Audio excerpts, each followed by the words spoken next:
Ladies and gentlemen, you're about to experience the Gut Check Project, talking science, health, and innovation that you can actually use. But this isn't just another health show. We're here to have fun and make your time enjoyable. Well, while you are enjoying yourself, know that even though the GCP covers some health topics with healthcare pros, we are not your doctors. So use our show to entertain your mind and not for medical advice. And now, here are your hosts of the Gut Check Project, Dr. Ken Brown and Eric Rieger.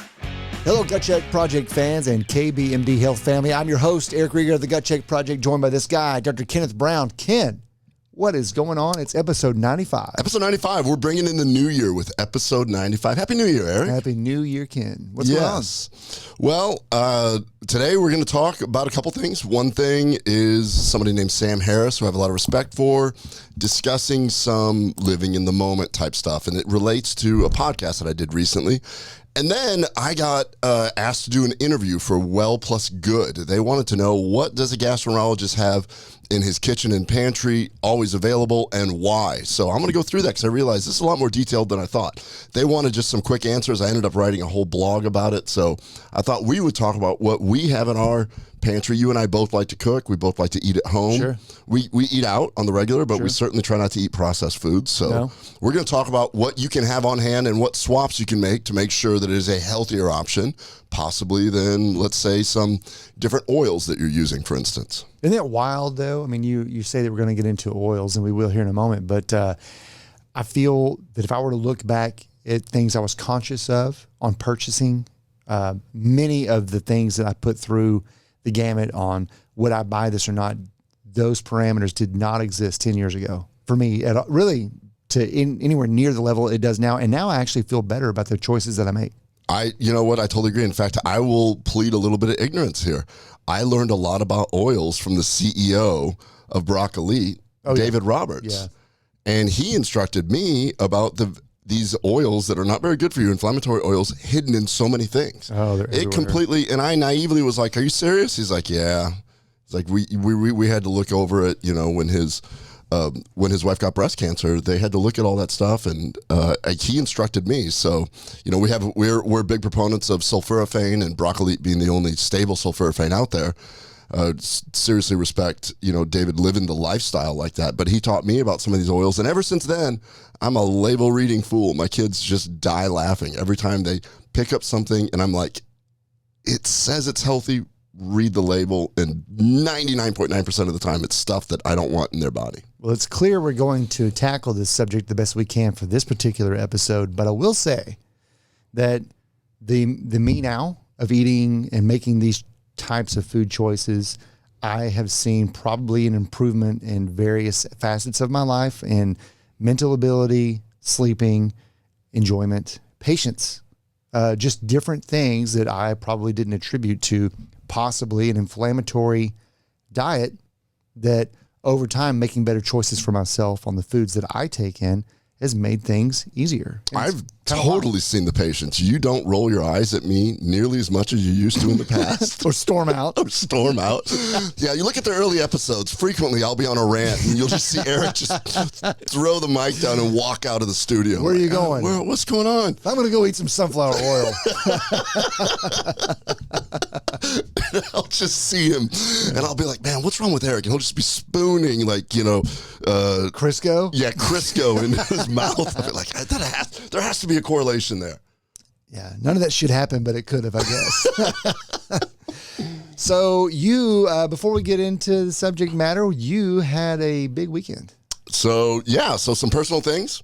First of all, I want to show everyone, and I want to thank my staff. Yeah. I got a Christmas gift from my staff, and if you're not watching this on YouTube, I'm holding up the first Gut Check Project t-shirt. Nice. My staff knows me well enough that brand something with this, and they've made coasters. So shout out to all my staff that are so kind and so sweet that they went through the trouble of getting the first branded Gut Check Project merch. Yeah. Which hopefully someday will be a much bigger deal, and then we'll have a whole line of, I don't know, our own oil. Yeah. Our own KBMD health oil. Yeah.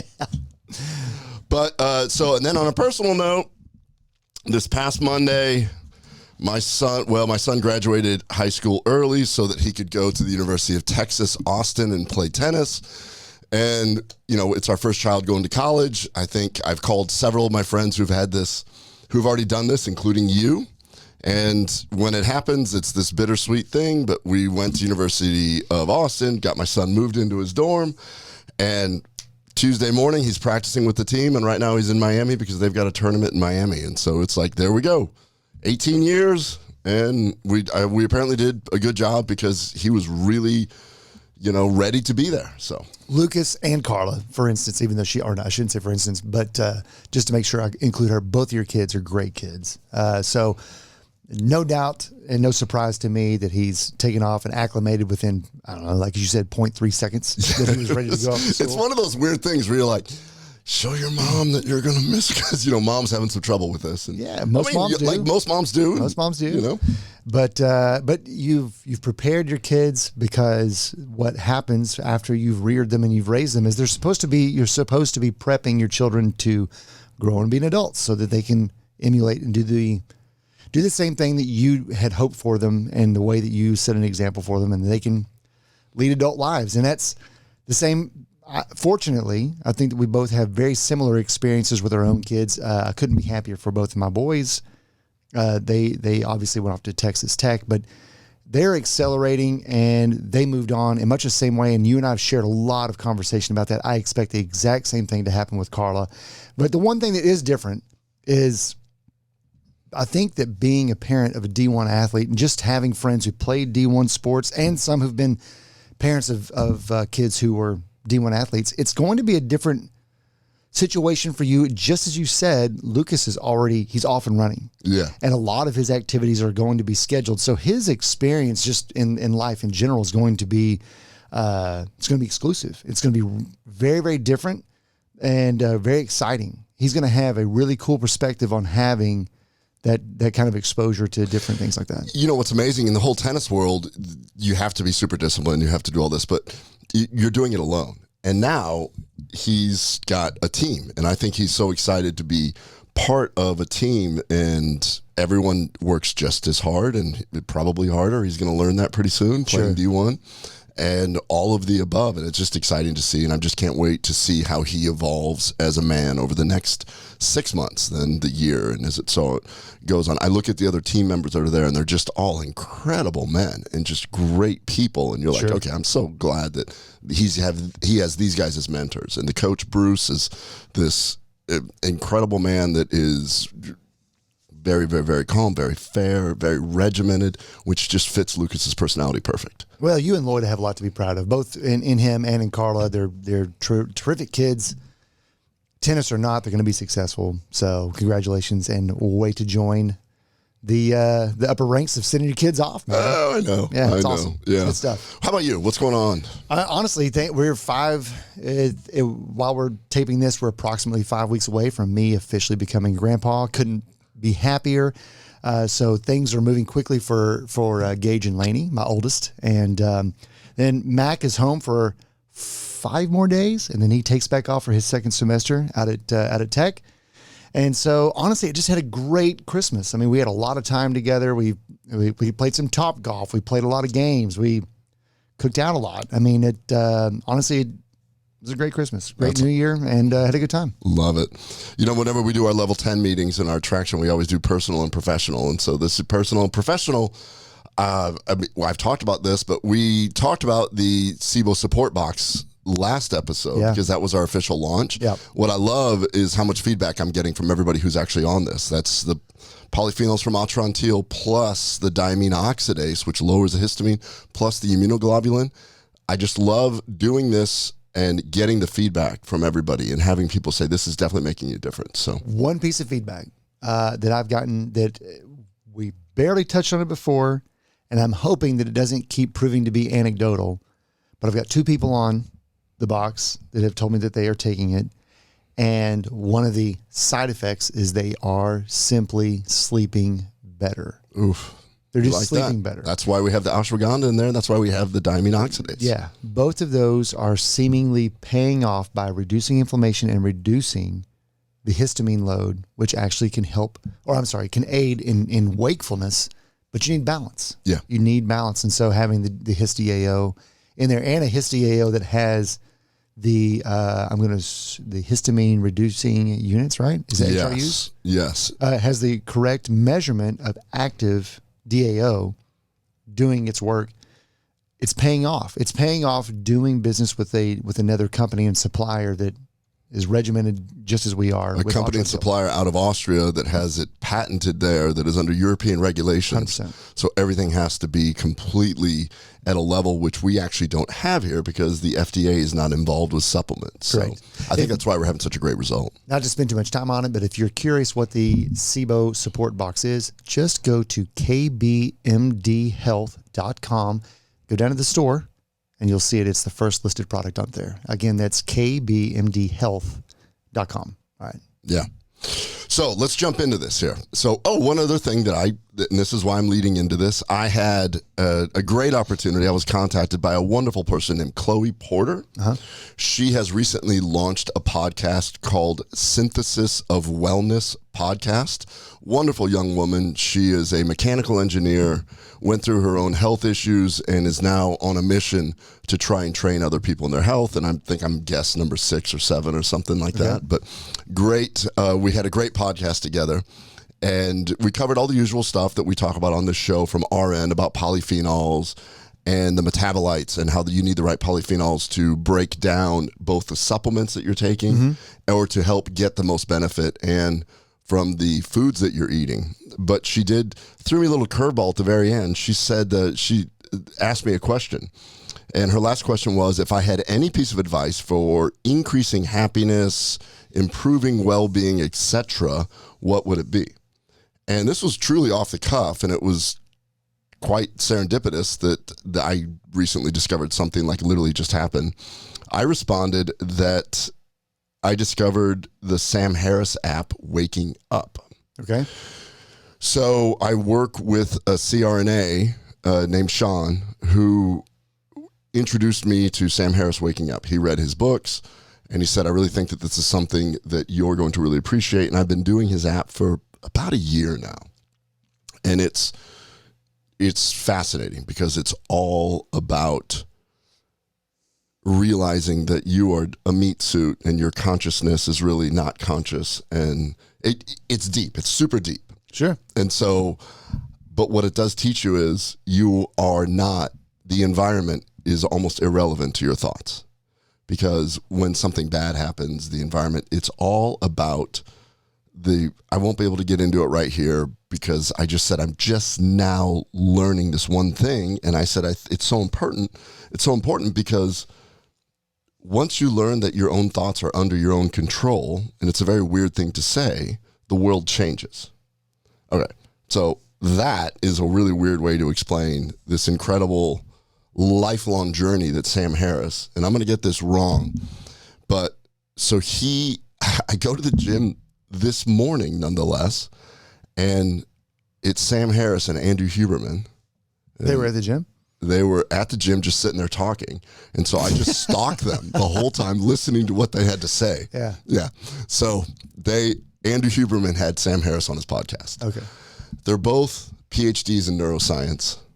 And Sam Harris is, I mean, if Andrew Huberman's one of the smartest people I've ever listened to, Sam Harris is kind of like a level up. It's weird. They talked it's a 4 hours and 20-minute podcast. Yeah.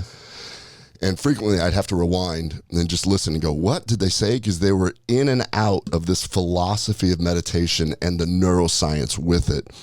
And it was incredible. And Sam Harris it's like they're just levels of intellect, and it just took years for him to do this. He even went through multiple Tibetan retreats where he has spent over a year not talking, not engaging, where he would go for 3 months at a time and not say a word and engage in this kind of stuff and learning. So he became obsessed.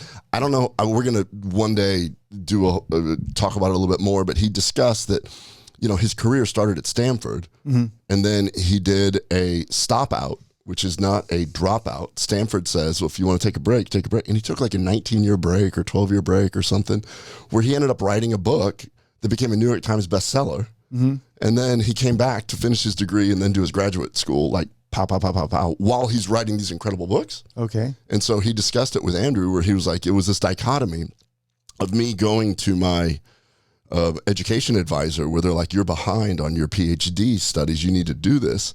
And then he said, and then later I had a meeting with his boss asking my advice on how I can help him write his book. So it's like in one time I'm kind of being scolded by somebody, and then I'm going to his boss and guiding his boss. And so he was discussing the dichotomy of this. That's not why I'm bringing this up. Here's why I'm bringing this up. Because when I said that, I was a little bit happy because I just spontaneously threw it out there to Chloe. And she's like, huh. And I'm like, I know it sounds weird, but that's kind of what I mean. You're in control of your own thoughts. And then Sam on the podcast, it's 4 hours and 20 minutes, and about 2 minutes of it, he's like about 4 hours and 19 minutes into it. He's like, Andrew, and I'm going to paraphrase all of this in a weird way, but I want you to think about it, and I want to get your opinion on this. I want everybody to listen to this, because the sooner you learn this, it changes everything. He talked about how we as humans, we brood about the past all the time, and then we think anxiously about the future, but we never spend long enough to actually discover that here is enough.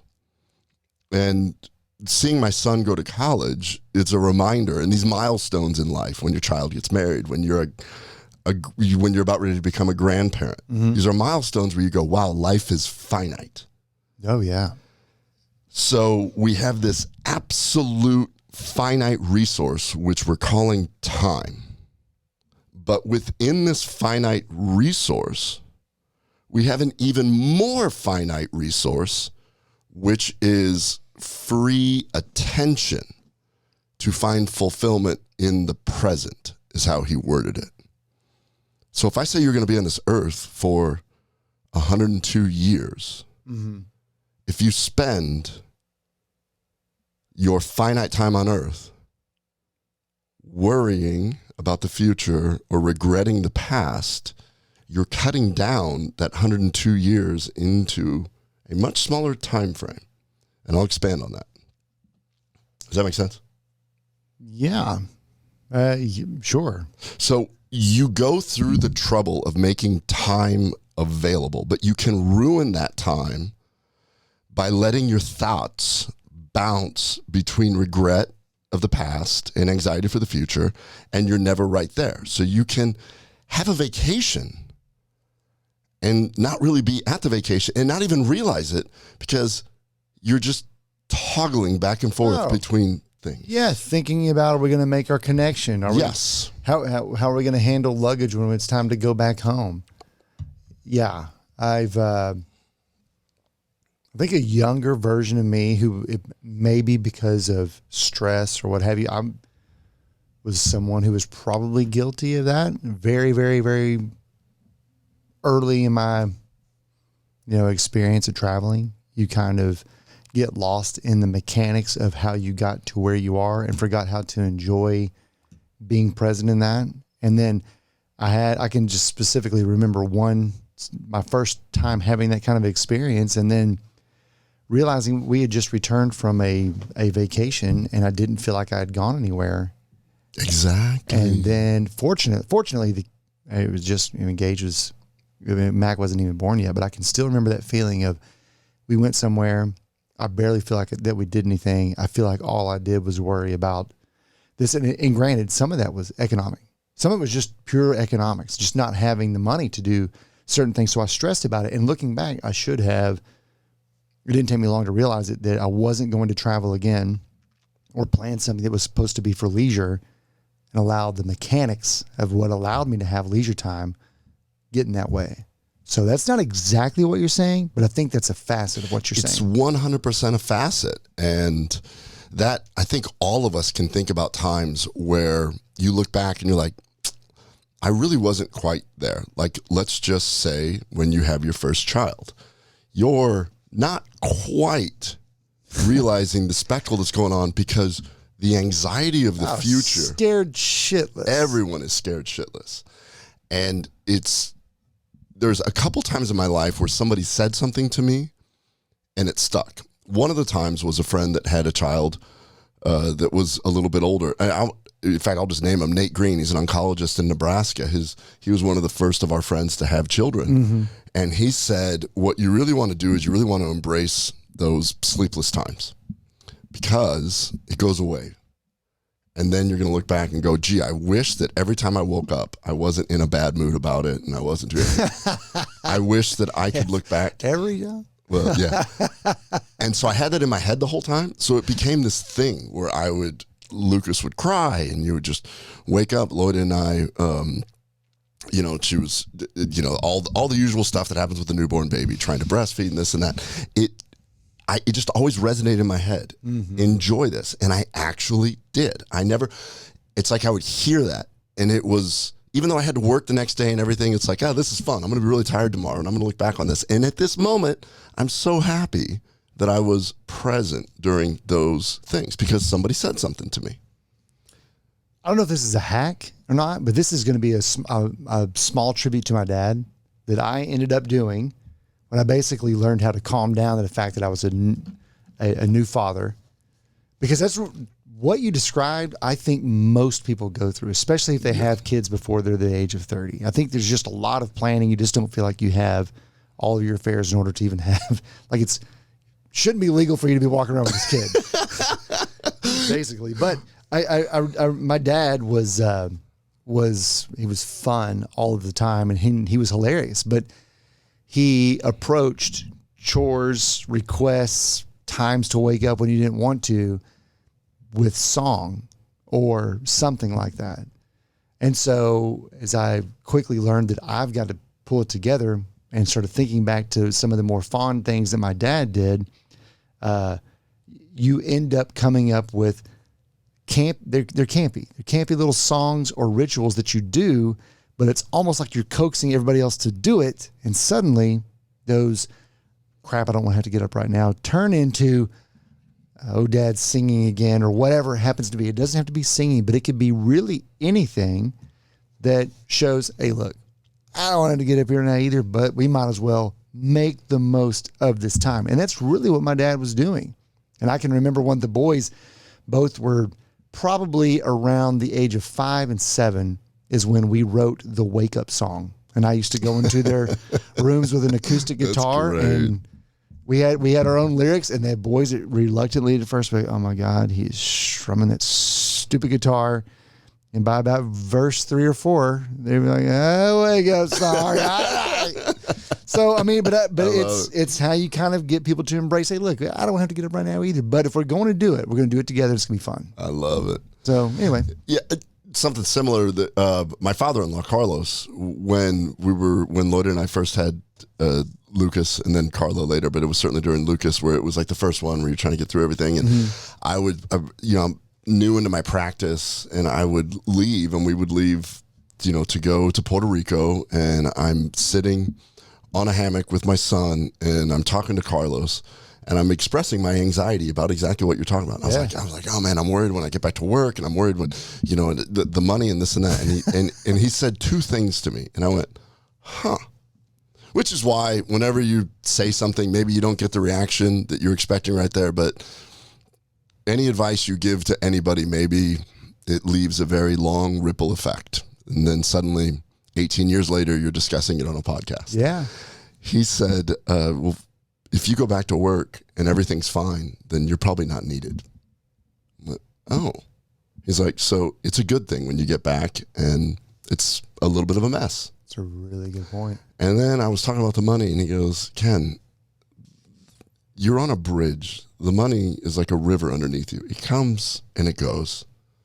It's not that big of a deal. You're going to walk across the bridge and you'll be fine. And I just went, it comes and it goes. And it's so right where, we won't get into and that's a whole separate aspect of not, having your basic needs met, which that's what he was saying. It's like your basic needs are met. Yeah. It's like you're worrying about superfluous things. You're worried, and those 2 things stuck. And I kept building every year after that on those two concepts where we would take more vacation and we would do things and I'm okay. And I would come back and it would be a shit show in the office and it is what it is. And patients were upset and all this other stuff. But I'm like, I need some time also. So it's interesting when those little things, I did not realize he was making me mindful at the moment. Yeah. I'm not sure he realized it either, but he probably did. It probably came from some wisdom and experience on his own. And, and honestly, that's kind of a cool gift. He liberated you, and then really anybody who could hear that kind of a message. I think what you just said about the money under the bridge is something that I'll probably repeat to Gage and to Mac. Is both of the, one is about to have a kiddo. Yeah. And then, eventually if Mac does as well. But you need to be comfortable that having perspective and being present is the gift itself, not always anticipating the next thing you have to come to. So this is what Sam Harris and his app Waking Up is. And I'm telling you, I do his meditations, which we can get into, but it was a 4-hour and 20-minute discussion, and a theme that he had is meditation isn't something that you do, it's something that you don't do. In other words, when you're meditating, you learn to not dance over the present. And right now, when you're doing that back and forth and you have racing thoughts and the monkey mind's coming in, you're never making contact with the present. Yeah. And unless you've had some radical insight that allows you to be in the moment on demand, and this is where he goes into some psychedelic experiences, this is what allows some people to realize that what it's like being in the moment. He dabbled in psychedelics early on in his 20s and then realized he could achieve the same things on demand by what he calls meditation, that later he describes as it's no longer meditation to me. The meditation is part of my life. If I go for a walk, I'm present during that walk. And so, unless you've had some sort of radical insight that allows you to be in this moment, then you're held hostage to the circumstances of your life in that moment. And he said that, and it made so much sense. You're held hostage to the circumstances that are happening in your life there. We are constantly trying to engineer a state of the world that will basically propagate back on ourselves to allow us to be happy. In other words, you're always trying to rearrange the world around you to make the present moment good enough. True.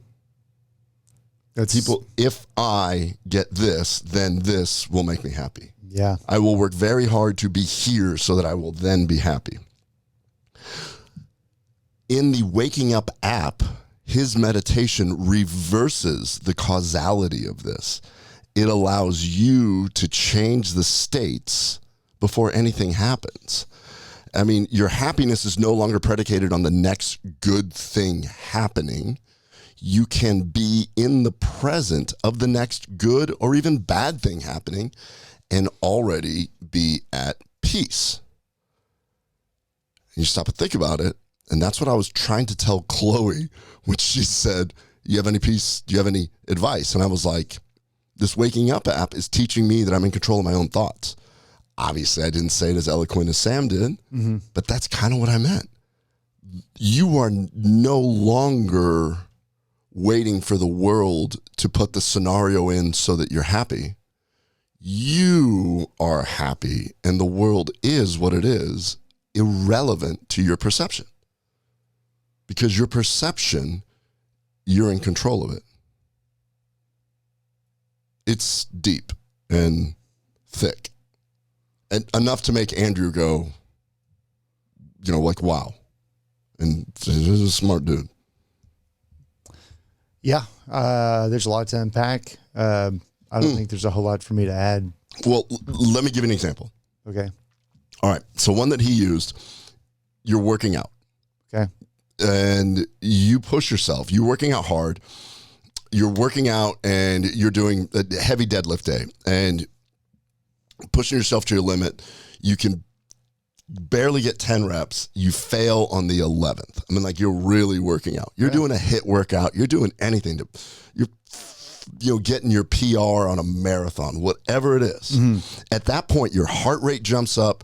You're breathing heavy. You're in tremendous pain. Your blood pressure is probably up. You've gone to complete failure. Kind of feel like you're dying, and you're enjoying it. Yeah. All right. Same scenario. You're in bed. We're about ready to fall asleep or wake up in the middle of the night, and you feel the exact same way. Your heart is racing. Your blood pressure is up. You can't catch your breath. You feel like you're just in complete failure. You feel like you're going to die. The two contexts. One sends you to the hospital. Your brain goes, this is not right. This is a horrible situation. We're going to the hospital. The other, you go, I love this. I'm releasing dopamine. Now you go, well, of course, you should go to the hospital over here. Here's the deal. The body has the same physiologic response. High heart rate. Yeah. Yeah. It's the same response. It's the brain that decides which way we go with this. Okay. And it's that powerful that it can go, get your ass out of bed, call 911. This is not good. Or, yay, you did amazing. Let's do this. It's all a brain response. And your body's concept cannot distinguish the two. And then this is where Andrew jumped in. He said, in our lab, we can do this chemically to people. We can induce panic attacks. We can do different things. Yeah. But the more you train it, the more the outside world, the stimuli, when you realize, oh, he used different examples. People that are fear of, you're about ready to go on stage and you're having a damn near panic attack, about ready to go on stage. If you stop and you practice this art of there is no me, the consciousness is not here. It's just a thought resulting in emotion. I can control the thought before the emotion happens, because this is where he gets super deep. There is no consciousness looking back on the mind. You are a headless person. This is his thing that you have to get into. And by the way, the Waking Up app is really, really, really good. And it's, if you can't afford it, it's free.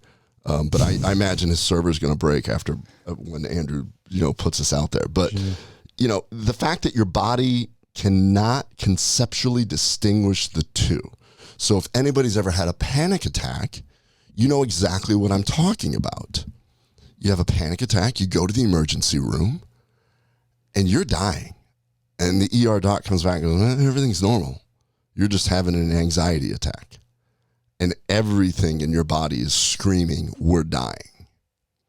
What he's getting at is you can control the brain to the point where that feeling could actually be manipulated to a dopamine release. Wild. It's so cool.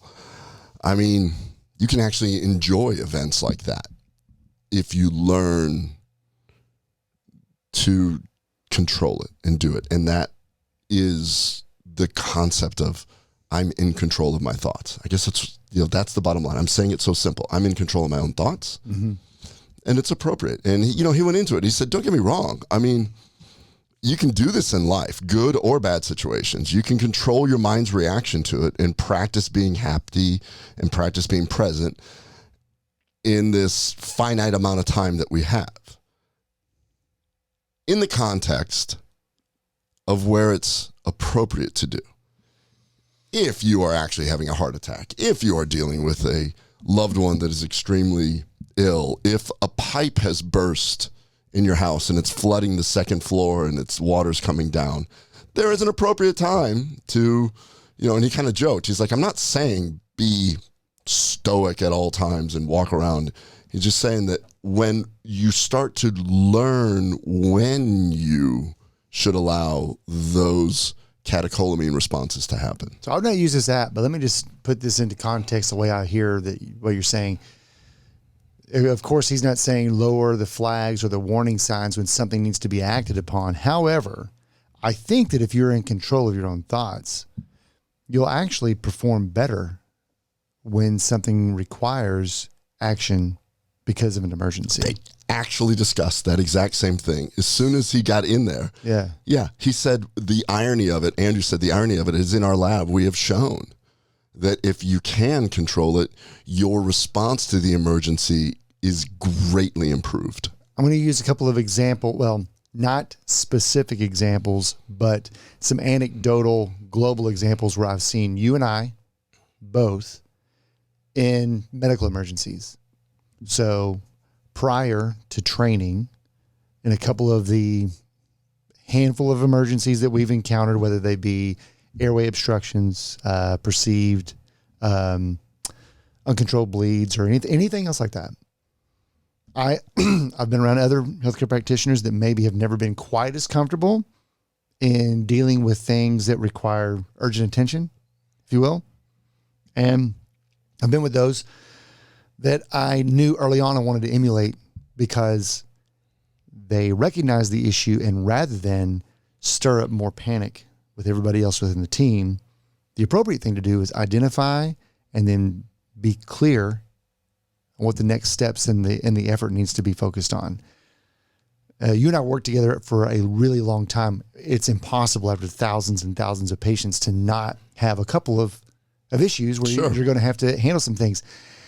I've seen us both and some other anesthesia providers and other GI people that through understanding where you need to put your mind in that particular situation, and maybe it's just an anesthesia situation and we can't lose where we are with the scope because of a critical piece that's being addressed, or is very, very difficult to get to this certain point with a patient. But an anesthesia thing needs to be addressed.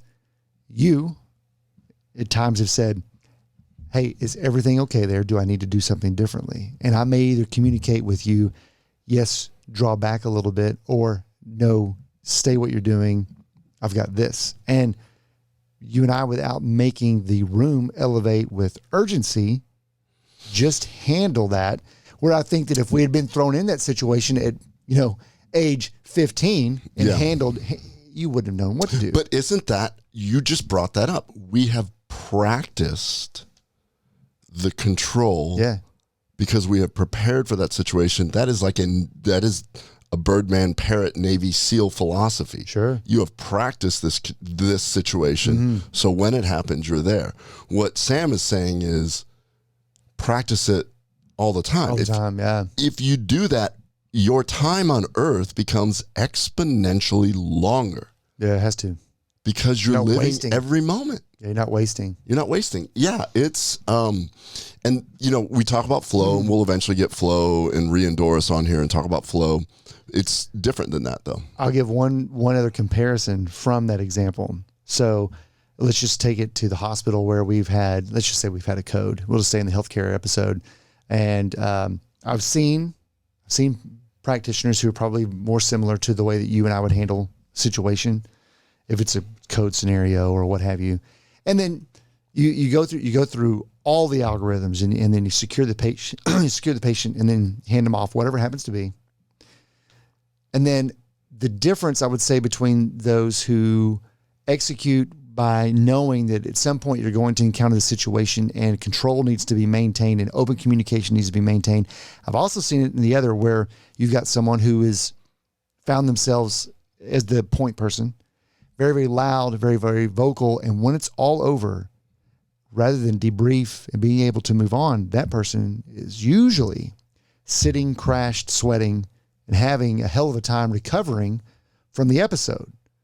Whereas really the more ideal professional thing to be able to do is we've secured the patient, the health status is stable. It's now time to move on to other things. It's fascinating that you bring this up. It didn't even occur to me that we as healthcare providers practice this in the moment medicine. And yet many of us, because all of us in healthcare have a touch of OCD. All of us in healthcare have this prepare for the future type thing. Like my anxiety, when there's lots of options, kind of spins out. Like when we're talking about business and things like that, that was a lot of it's out of your control. A lot of it's like, what are we going to do here? And I would let my mind wander. But when it's in the moment, it's been practiced, and it just feels like you don't have to tell yourself that. Practice. Okay, so now let's take it to another avenue. If I were to find myself inexplicably in Lucas's shoes facing a serve, I would not fare well. Probably would not return the ball, and would not do.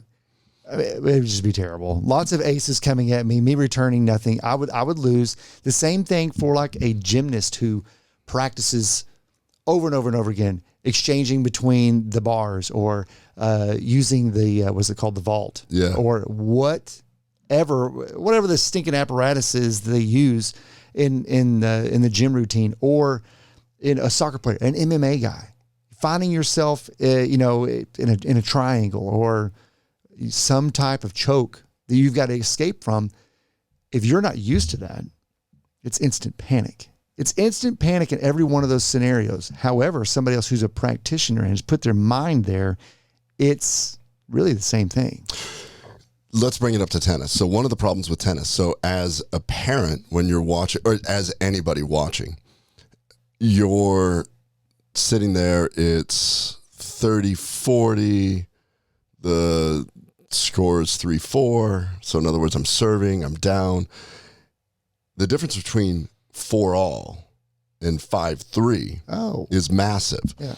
And what ends up happening as a spectator is you're like, oh, come on, man, you got it. You have to get this because it's gonna be 5-3 or whatever. And that goes on with the players also. I know it does, because we've talked about it with the kids. And the coach that's coaching Carla right now, Louis Ardilla, he said, what you have to realize is when I turn on the pros and I'm watching you at any point, I'm not looking at the score, and they're hitting, I'm thinking, middle of the match. And it was match point, and they play exactly the same because they play. You have to play. You cannot think this is match point. You can't, but that's what separates the greats. You just want to win that point. The being in the moment. If I could get the University of Texas, Austin tennis team to have some Sam Harris philosophy of be present, they'll win everything. Easier said than done. I get it. And because I'm working on it all the time, and I'm working on it now at my age, I'm starting to go, trying to be much more present. And you're like, well, I'm always present. I'm present with my kids, whatever. I'm like, but stop and think. Are you really present? He goes into, just watch the episode. He goes into stuff. He's like, even when you think you're present, he's like, you'll have an inner dialogue. He's like, Ed, the communication is so embedded in our brain that we will communicate with ourselves when we're alone. It's like, you don't even realize it, but you could be alone looking at this gorgeous mountain. And I'm like, man, that's beautiful. Jeez, that's gorgeous. And I'm saying it almost out loud, which means that I'm still just communicating it. I'm not even quite to the point where it's just, it's energy, it's light, it's coming through. Lucas I love it because it just all ties in. I love the whole concept of neuroscience and optics and what's happening when reality is the perception of it is not behind your eyes. That's what Sam's trying to say. Everything about what's happening is not behind your eyes. Right. Because behind your eyes is just neural networks. Yeah. It's not you. This is the whole waking up. And once you wake up and realize, I control the energy that's coming at here. I'm got a camera here. I've got this.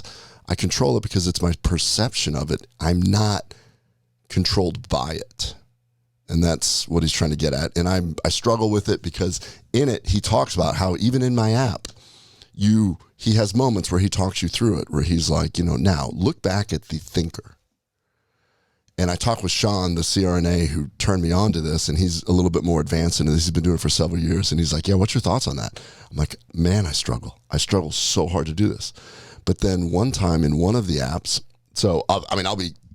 we're going way off into this aspect. I guess this will just be the whole episode of just talking about this because it's intense. What I do is I really enjoy making sauna a regular aspect of my, at least 4 times a week practice, and I push it so that I'm kind of miserable, and I try to do Wim Hof while I'm in the sauna, and then I go into a cold shower and I play Sam, and it's okay.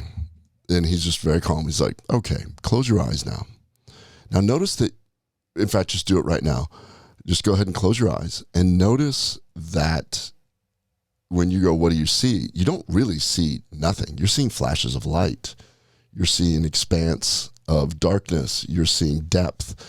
That's the brain's ability to sit there and still continue to register different things. And Andrew goes into exactly how that happens. And this whole podcast is an oscillation between neuroscience and meditation, and it just came back and forth the whole time. So what I do in the concept of look back at the thinker, on one of his meditations, he said, I want you to see yourself. I want you to see yourself in the position that you're at and look at you, because looking at you, it just shows that you're not. And so it's almost this separation of your consciousness from this body. And I got in this habit, and it's getting better and better and better. And I just thought, okay, I'm getting close, where when I come out of the sauna and I go to the cold shower, and I do this at Sweat House, which has it's an individual sauna and it has a shower right there. Whenever a thought becomes intrusive, it's just letting it go. You just go recognize the thought, you let it go. And I focus on my breath to try and control. I'm like, oh, I just had a thought. My mind is wandering. And it's going to wander no matter what. It's going to wander on everybody. And the idea is that thoughts are going to come regardless. You can't stop them. They just pop. And what I've been doing is, as the thought comes in, then I focus on the breath. And when I breathe in, I'm sitting in the shower and it's cold water's coming down, and I allow myself to feel what's happening. And then when I breathe out, I visualize myself watching me. And the slower I breathe and the longer I do that, and I'm cold again. And I breathe out and I'm away from me. And that's that look back at the thinker concept that he's trying to get. He's like, you don't have a head. Look back and realize it's some dope ass shit, because I'm just scratching the surface of it a year into it, doing it on the regular. And I'm just now going, oh, I realize, because when Chloe asked me that and I said, you're in control of your own thoughts. What a stupid statement. Unless we get into this, then you're like, oh, wait a minute. And he discusses how you looking at me, I'm just an electronic bounce back into your eyes. That's all I am. Your interpretation of it is completely up to you. Sure.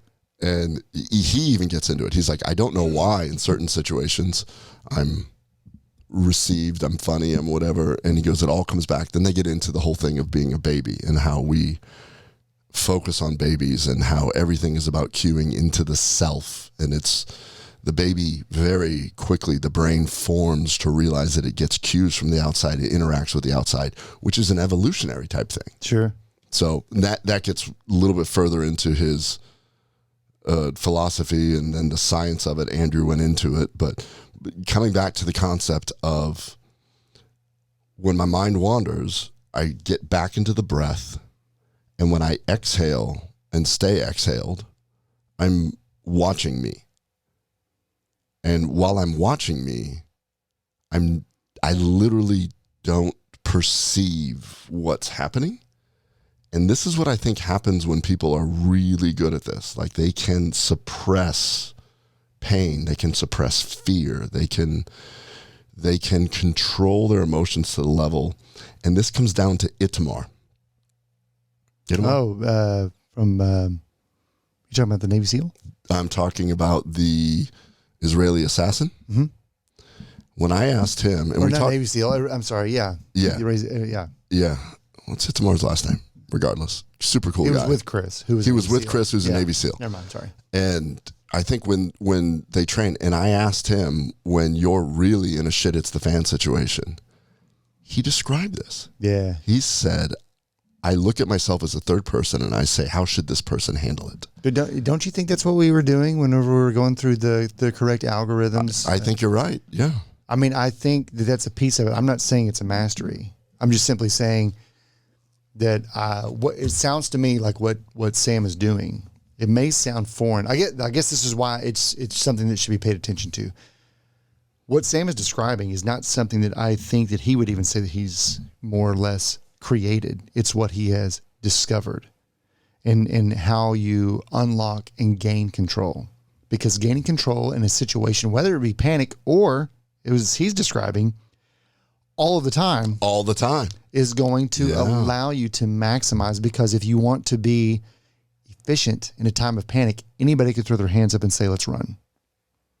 But if you want to be effective, you got to be able to think and stay in control. Well, if we can apply that same scenario and appreciation for how we want to be in a time of crisis, why wouldn't we want to be able to apply it in a time of thinking, or some people used to call it boredom, or whatever it happens to be? And if you can master that in a time when you don't feel like that you needed to work on it, you're probably going to be more appreciative of the time that you have. That's what I'm picking up from what you're saying. Yes.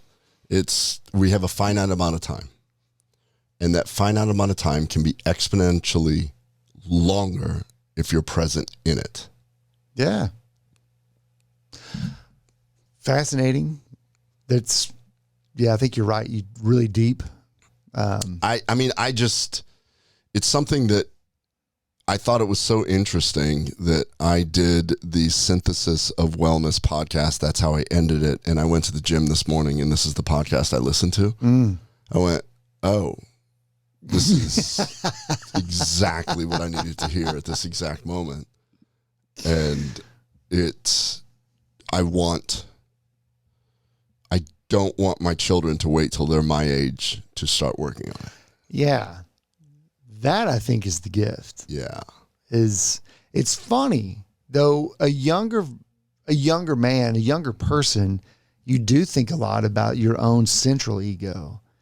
And truly, the older I get, my happiness is really found within my kids being happy, and soon grandkid, and their happiness, because I want them to, who doesn't want their kids to outperform their achievements? I mean, if you don't, you're a selfish jerk. I mean, like you really want your kids to be able to unlock that. This is exactly what he's getting at.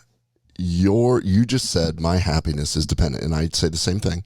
My happiness is dependent on my children there. Your happiness is in total control of yourself. Your children are going to do this irrespective of your happiness. Oh, yeah. So I got you. Have control of that happiness. And by you being in this mode, you have a higher likelihood of them achieving the things that you want them to achieve. And you're still going to be happy the whole way.